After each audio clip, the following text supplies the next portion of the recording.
এই মুহূৰ্তত ৰাজ্যৰ লাখ লাখ শিক্ষাৰ্থীৰ বাবে জনা বিচাৰিছো বিগ ব্ৰেকিং নিউজ।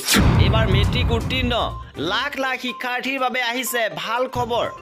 মুখ্যমন্ত্ৰী ডক্টৰ হিমন্ত বিশ্ব শৰ্মাই 7টাকৈ বৃহৎ ঘোষণা কৰিছে। মেট্ৰিক পাছ কৰা লাখ লাখ শিক্ষাৰ্থীৰ বাবে এই ভাল খবৰ। প্ৰতিগৰাকী শিক্ষাৰ্থীৰে বিনামূলীয়া হ'ব নামভৰ্তি। প্ৰতিগৰাকী ছাত্ৰীৰ একাউণ্টত সোমাব 10,000কৈ টকা। কেৱল এবছৰৰ বাবে নহয়, বছৰে বছৰে আপোনালোকে টকা পাব। HS ফাৰ্ষ্ট ইয়েৰত 10,000 টকা পাব। HS ছেকেণ্ড ইয়েৰত পাব পুনৰ 10,000 টকাকৈ।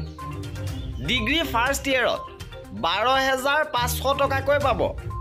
ডিগ্ৰী ছেকেণ্ড ইয়েৰত থাৰ্ড ইয়েৰটো তেনেধৰণে 12,500 টকাকৈ পাব। বৰপেটাত নিৰ্বাচনী প্ৰচাৰ চলাই মুখ্যমন্ত্ৰী হিমন্ত বিশ্ব শৰ্মাই বৃহৎ ঘোষণা কৰিছে। ৰাজ্যৰ লাখ লাখ শিক্ষাৰ্থীলৈ ভাল খবৰ। প্ৰতিগৰাকী ছাত্ৰীৰ একাউণ্টত সোমাব 10,000 টকাকৈ। কেৱল এবছৰৰ বাবে যে দিব সেয়া নহয়, আপোনালোকে বছৰে বছৰে এই স্কলাৰশ্বিপ পাই থাকিব। আৰু এনেধৰণৰ খবৰৰ বাবে আমাৰ চেনেলটো ছাবস্ক্ৰাইব কৰি ৰাখিব। ভিডিঅ'টো শেষলৈকে চোৱাৰ বাবে বহুত ধন্যবাদ।